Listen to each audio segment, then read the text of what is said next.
What's up, everybody? This is your boy Uber Hikari, aka the Nerd Nigga, here to bring you another video with no frills, just the analysis. Alright, so today I'm here to bring you the Legend of Korra discussion video about Korra, Amon, and Tarlock. So first let me say this, because I got a lot to talk about, so I want to get this out of the way pretty quickly. I know that this video is about a day late, but hey, at least you get to start your Legend of Korra weekend off just a little bit early. Just a day earlier here with your boy Uber Hikari. So, what is this video not going to be about? In this video, I'm probably not going to, well, I know I'm not going to discuss Amon theories about energy bending or chi blocking or any of that other stuff. I probably won't talk about Korra's visions, although that might seem a little bit odd, but the focus of this video is not really about her visions. And it's probably not going to be any speculations about this Yukon figure or Tarlock's relationship to Yukon, so not any of that. So what this video discussion is going to be about is a sort of character analysis and an analysis of the relationships between the characters of Korra, Amon, and Tarlock. And this video I think is going to be pretty long. I'm going to try to keep it short, but I think it's going to be pretty long. And one final thing before I jump into this. My job is to review something, and sometimes, and not everybody's gonna like this, sometimes that includes criticism. So yes, I am here to criticize The Legend of Korra as well as praise it. And is you're gonna have equal amounts of that in this video. So be prepared for the criticism. First, let me talk about Korra, obviously. She's the main character, the main protagonist of the series, the character around whom The Legend of Korra, duh, revolves.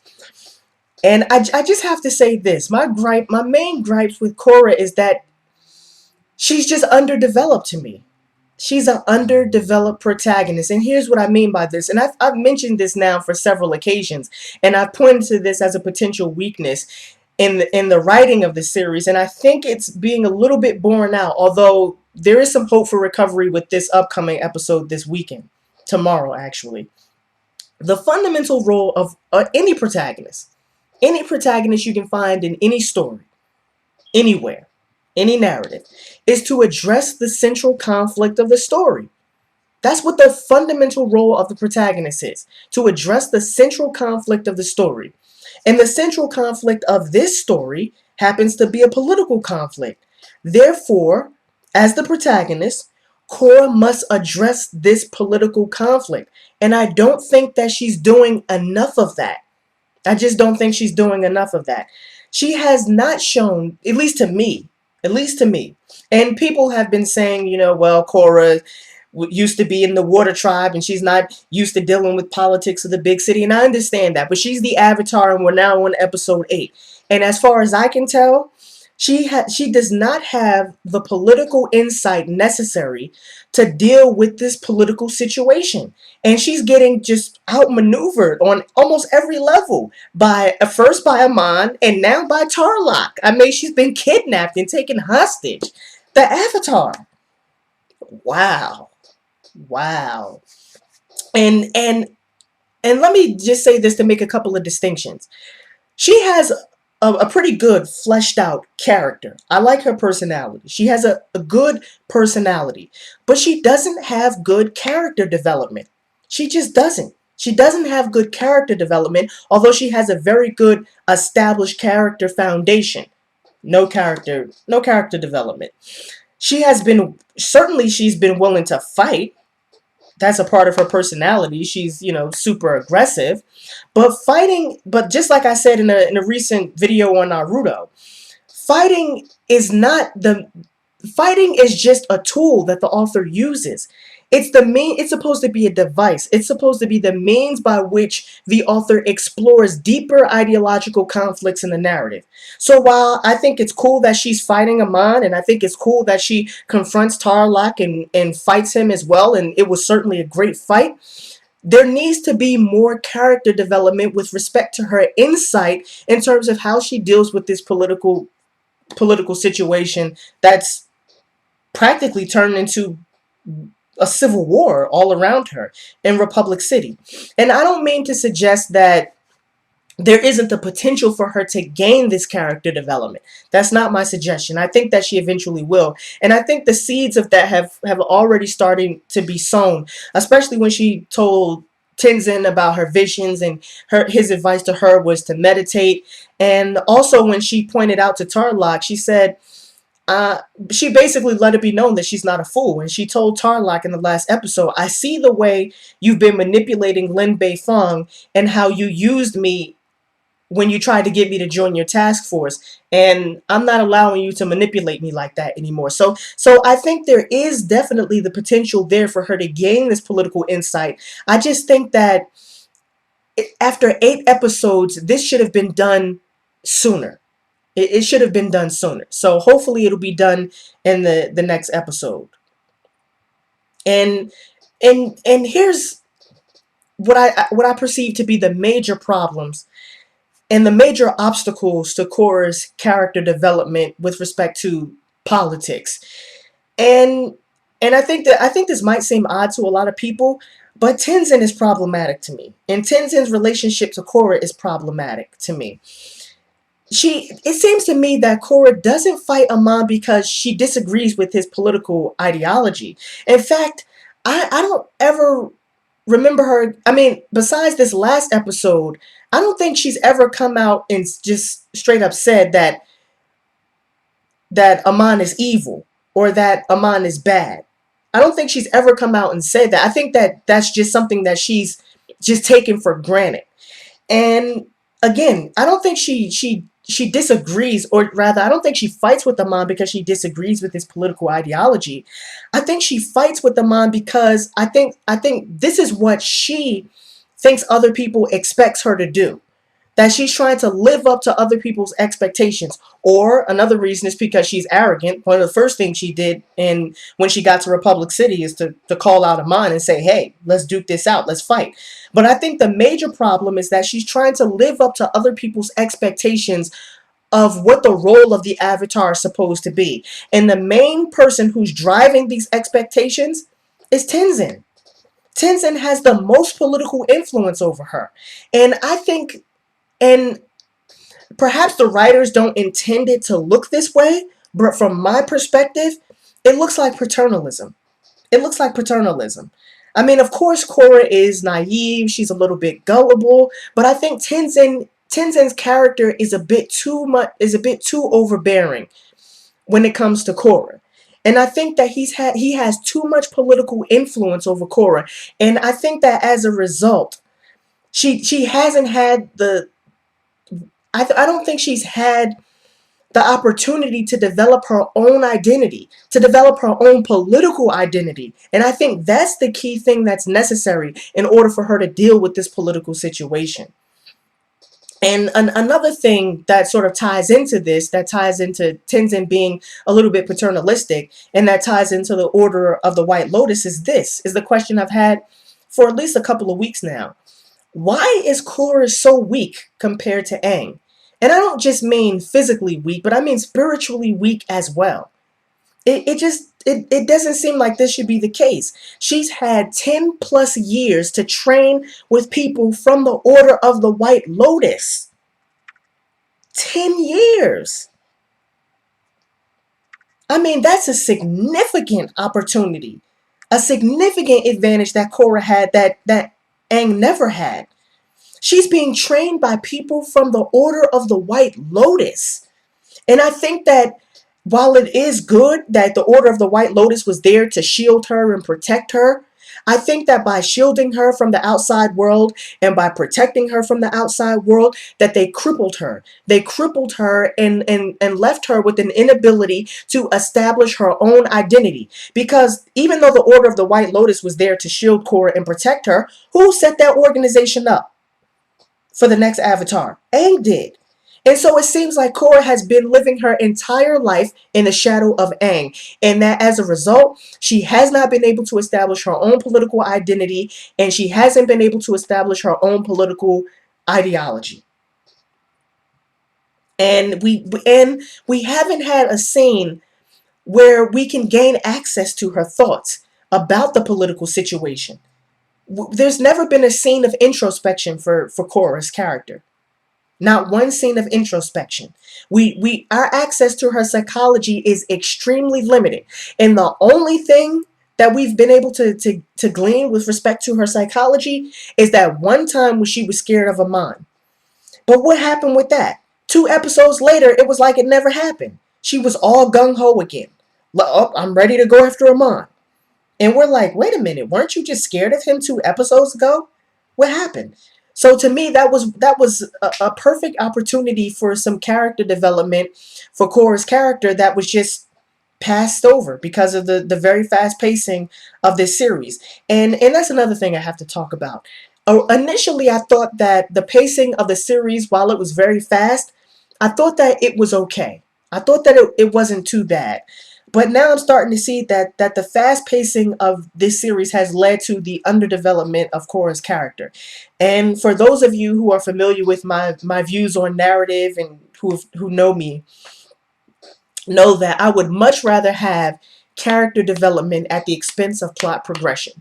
I'd much rather have that because it's entirely possible for you to advance the plot to such an extent and not advance the characters to an extent that they can deal with the things that the plot requires them to deal with in order to resolve the conflict that they face. And so what does Korra what does Korra need in terms of character development? She needs psychological and ethical development. The types of questions that she should be asking herself, but that she never seems to ask, are things like, is Amon right? Is he wrong? Is the ideological lens that he uses to interpret the world distorted? If Amon is right, does it mean that I'm wrong for opposing him? Do I disagree with Amon's methods, or do I simply disagree with his objectives? Is there another way to resolve this conflict? Is the fight is a fight with Amon inevitable? These are the types of questions that introspective scenes would allow Korra to ask, but that simply never get asked by Korra's character.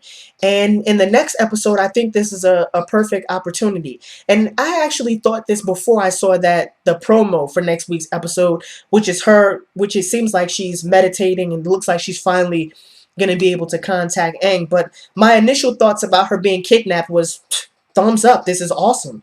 And and that may seem weird, but the reason why I thought that was because it would be a perfect opportunity for her to be isolated, and it would be the perfect opportunity for her to have some scenes of introspection so that she can sort of grapple with the politics of this situation. So those are my thoughts on Korra as the main character and as the protagonist so far. So now let's talk about Amon. Amon, besides Lim Bei Fong, is probably my favorite character. And let me address this first. A lot of people have been saying that Amon is a villain. Amon is not a villain. I've been saying this from day one. He's not a villain. Now, what he is, it seems like before Tarlock, it seemed like Amon was the antagonist of the series. But now I'm starting to question that. It seems like Amon is now going to be the deuteragonist. And for those of you who don't know what a deuteragonist is, look at my last video on character roles, but I don't have the time to go over that right now. But it looks like Amon has taken over the role of the deuteragonist, and now Tarlock is the tritagonist slash villain. But Amon definitely is not a villain. To be a villain requires that you be evil. That's the number one requirement of any villain. Amon is not evil. He's simply not evil. And on top of that, a villain requires that you be irredeemably evil. Now you have to do things that make it very, very, very difficult for the audience or the reader to say this character can be redeemed. That's what villainy requires. And Amon just he just doesn't have those, he just doesn't meet those requirements. Now, he does occupy a space of what you might call moral ambiguity. In other words, the ethics of what he's doing might be debatable, but it definitely hasn't the it gotten to the point where we can say he's evil or he's irredeemably evil. So to me, Amon is not a villain. And Amon's character role is actually very, very interesting. It's actually very difficult to categorize Amon. But I'm going to try to at least touch on that a little bit here. It's clear that, Korra is obviously the protagonist and she's the main character, but it's also clear that she's supposed to be the hero of this series. That's clear because of course, she has to deal with Amon at some point and she has to deal with Tarlock at some point and she has to restore balance to Republic City. That's her job as the Avatar. So we already know that she's the protagonist, the main character, and she's the hero. But Amon, when he was first introduced, he was introduced as the antagonist. But what was interesting about Amon is that he was introduced as an antagonist that seemed to have the moral and political high ground. And like I said before, while we may be able to say that his methods might be unethical, he still possessed heroic qualities. So it looked like, and even now, up until episode, which was what is about to be episode 9, he still possesses those heroic qualities. He's done nothing to make us question the fact that he's after justice for non-benders. So now we have a situation where Korra is supposed to be the hero of this series, but now she's being opposed by, at first, a person who appeared to be an antagonist who was also an anti-hero. Because again, he's after justice for non-benders. So we have a very, very odd situation where we have a protagonistic hero and then an antagonistic anti-hero. At least he looks like an anti-hero, or what you might call a Byronic hero. I think Byronic hero is probably a better fit for Amon than anti-hero. And the reason why I say he's a Byronic hero is because he fulfills pretty much all the qualities of a Byronic hero. He has a troubled past, and if he's telling the truth, then he suffers from some crime in his past. He occupies a space of moral ambiguity. He spurns societal norms and societal institutions. He's an exile, outcast, or outlaw. He's very cunning, able to adapt to multiple situations, very charismatic, very magnetic personality. He's a revolutionary figure. He has a messiah complex. I mean, the only qualities that Amon does not fulfill for the Byronic hero is being self-destructive and other psychological traits. But as the series goes on, it might be revealed that he in fact has these traits as well. So now that we've introduced Tarlock into the mix, like I said, Tarlock is now the tritagonist and he's now the villain. So you have a pretty complex situation where you have Korra as the protagonistic hero, Amon as a Byronic hero and the deuteragonist, and Tarlac as the tritagonist and the villain. Wow. This is one situation where I just have to clap it up for the writers. I mean, wow. I've never seen a series with 3 characters who were so forceful and so strong and who occupied roles like this that were so central to a series. And it seems like they were all independent of each other, but all somehow related to each other at the same time. That's that's pretty good freaking writing. I mean, that's very exciting to me. The potential and the prospects for a situation like this are very, very exciting. So now let me just talk about the relationship between Amon and Korra for a little bit. And here's another problem with Korra and her relationship with Amon.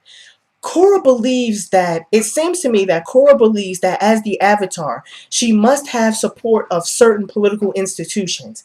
And in this case, it's the Republic City Council. But this is entirely not true. It's simply not true. Korra should not give her allegiance to any political institution as the Avatar, although she can, but she doesn't have to as the Avatar, and especially not to Republic City Council. Why? Because the Republic City Council is now completely corrupt under the control of Tarlock. So even though Tenzin is a part of the Republic City Council, he's a part of a corrupt institution. And it seems to me that now Korra should cut her ties with the Republic City Council. She doesn't need them. Her duty as the Avatar is to safeguard balance, justice, and peace of the Avatar world. And she does not need the backing of any political institution in order to achieve those goals.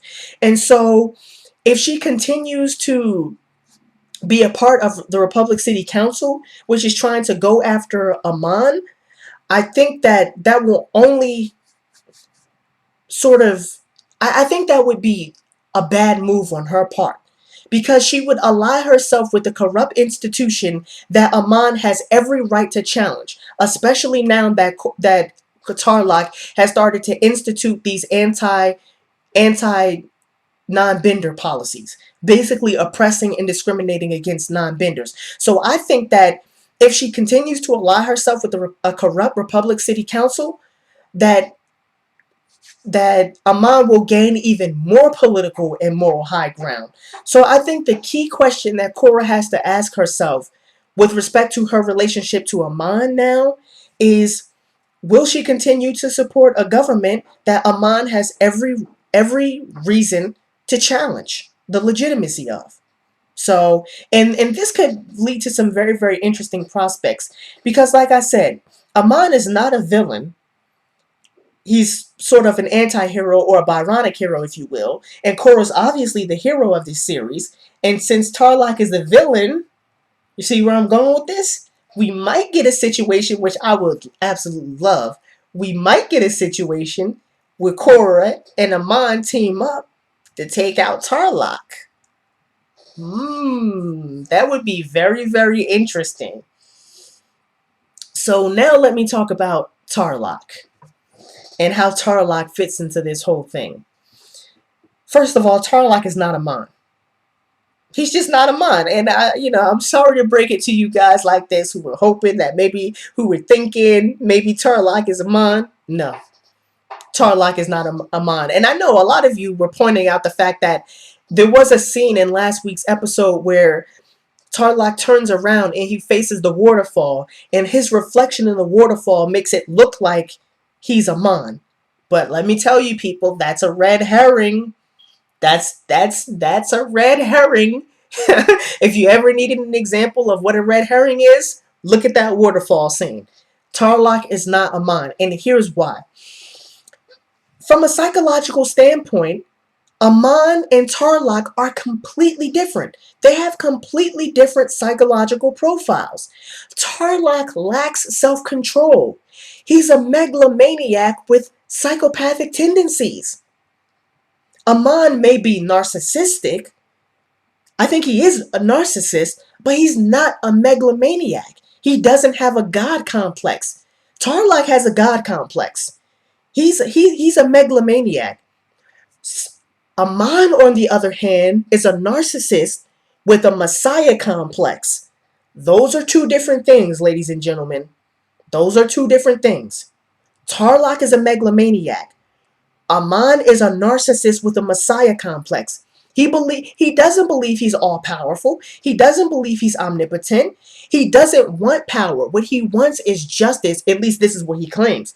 He doesn't want power. He wants power to do certain things. He wants power for justice. Tarlock just wants power in general. They have two completely different psychological profiles. And where this clearly comes out is in the scene from last week's episode where Korra tells Tarlock that he's being just like Amon. Now, some people have mentioned the look on Tarlock's face when Korra mentions this. And a lot of people have been saying that because of the look on his face when Korra tries to compare him to Amon, that this suggests that Tarlock somehow has hatred for Amon, or that he knows who Amon is, and that because he knows who he is, that he has this intense hatred for Amon. But I don't think this is true at all. His response is is not, I'm not like Amon. Because if that was true, if he has that look on his face because he hates Amon, because he knows who Amon is, his response should have been, I'm not like Amon at all. Why would you ever compare me to Amon? That's not his response. His response was, I'm trying to work with you. Not, I'm not like Amon. So in other words, Tarlock has that look on his face not because he hates Amon, but because he's frustrated by the fact that Korra won't do what he tells her to do. That's a look of frustration, not a look of hatred. And you can see it in his eyes that he's being frustrated because Korra says to him, you're just as bad as Amon is. And Tarlock's response to that is, Korra, I'm trying to work with you here, but you won't do what I'm telling you to do. That's his response to Korra, not, I'm not like Amon. So that's how I interpret that look on Tarlock's face. So for Tarlock, his response suggests to me that it has nothing to do with Amon. It has everything to do with Korra not, getting in step behind his plan, and she's not doing what he wants her to do. And after this, and I think this confirms it, he immediately flies into a rage. And this is what confirms that he's not Amon to me. And this is a sort of comparison between Tarlock and Amon to go even deeper. Amon already knows that Korra isn't going to do what he wants her to do. But what was his response in The Voice in the Night, I believe was the name of that episode, episode 4, I believe it was. What was his response? When he had an opportunity to take away her bending. He could have taken her out of the picture. He already knew that she, as the Avatar, she was going to oppose him. But what was his response? His response was not to get violent. His response was not to fly in a rage. His response was, I have a plan for you. You can continue to oppose me all you like, but I have a plan for you. So, whatever.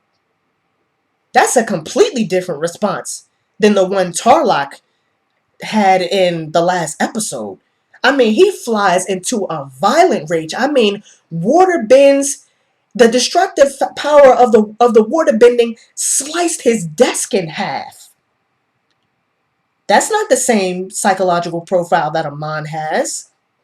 And even in this was borne out by another scene. Remember the scene where Amon was, after he destroys the pro bending arena and he's going back to his airship, and Korra's on a rampage, fire bending like crazy. She's coming after him. And what does Amon do? He doesn't even bat an eye. He puts his hands behind his back and calmly walks away. That shows to me not just that Amon is calm, but that he has poise and control and composure under pressure. Again, completely different response than the one Tarlock had. So my conclusion is that Tarlock doesn't have the psychological stability that would allow me to believe that he has the same amount of self-control that Amon has displayed on numerous occasions. They just do not have the same psychological profile. They're not the same person. Tarlock is not Amon. Tarlock sees Korra as an obstacle to be removed. Amon, on the other hand, has a messiah complex. He believes that he's the chosen one, so he doesn't care if Korra opposes him. He doesn't care if she opposes him. He doesn't have to take away her bending. Amon's response to Korra's opposition to him is, whatever. You're no real threat to me. I'm the chosen one here. So you can oppose me all you like. It won't make a bit of difference. So Tarlock and Amon, from a psychological standpoint, are completely inconsistent with each other. They are not the same character at all. They're just not the same character. And now let me talk about Amon's plans for Korra. Going back to that scene from A Voice in the Night. Amon stated to Korra that the reason why he wasn't going to take away her bending was because he had a plan for her. If Tarlock is really Amon, then there's no way that his plan for Korra would have been, I'm going to kidnap you and take you hostage. That was his plan for Korra?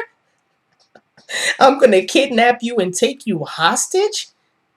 And this is the biggest reason why Tarlock is not Amon. If Tarlock really wanted to get rid of Korra, if he really thought that she was an obstacle that he had to get rid of, and if he was really Amon, then why didn't he just take her bending away? He didn't have to blood bend her. Listen, you don't want to do what I tell you to do? You want to remain an obstacle? I'm just going to take your bending away from you. If Tarlock was really Amon and he really wanted to get rid of Korra, he could have just taken her bending away. He didn't have to blood bend her. So to me, Tarlock and Amon are not the same person. But let me just say this. Now that I've gone over that, I love Tarlock's character. I just love his character so much. I hate what he's doing, but I love his character because there's really no substitute for an old-fashioned villain. There's nothing like an old-fashioned villain that comes in and says, yeah, I'm doing bad things. So what? I know I'm bad. You know I'm bad. What are you going to do to stop me? No substitute for that kind of swag. Tarlock has swagoo. That's what Tarlock has. And on top of that, I think that out of the top three characters, Korra, Amon, and Tarlock, Tarlock clearly has the best character development out of all three of those characters. Character development. Notice what I said, character development. He started off as, a suspect. He was a suspect in everybody's eyes. He was, somewhat suspicious, but he wasn't that threatening, even though Tenzin said that the only thing Tarlock cared about was power. And I kind of underestimated Tarlock because I did not believe that he would evolve into this major, major threat. I mean, as soon as Lin Beifong resigned, he made immediate moves to monopolize and centralize his power over the Republic City Council. And he has evolved into a serious threat, especially with that blood bending. Whew. So to me, Tarlock clearly has the best character development so far. And another thing about Tarlock, some people have been saying that he's a Bender supremacist. I don't think Tarlock is a Bender supremacist. And the reason why I don't think that is because I think that he's just taking advantage of the political situation, of the political crisis. I think that he's using this situation as an opportunity to gain political power. That's all he's doing. And I think that, however, I do think that he wants to get rid of Amon. I think he's sincere about trying to get rid of Amon. But I don't think that he's getting rid of Amon because he sees Amon as a threat to Benders. I think he's getting I think he wants to get rid of Amon because game recognizes game. He sees Amon as competition in a power struggle. And so to solidify his position of power, he has to take out Amon. So that's why I think Tarlock wants to take out Amon. So going forward, the things that I would like to see, more character development from Korra. I would love to see a sort of more complex scenario where Amon and Korra team up versus Tarlock. I would love to see that. And I really, really hope that Amon is not Tarlock. So those are just the three things that I would like to see going forward. So this was your boy Uber Hikari, aka the Nerd Nigga. Just brought you another video with no frills, just the analysis. Peace and have a blessed day.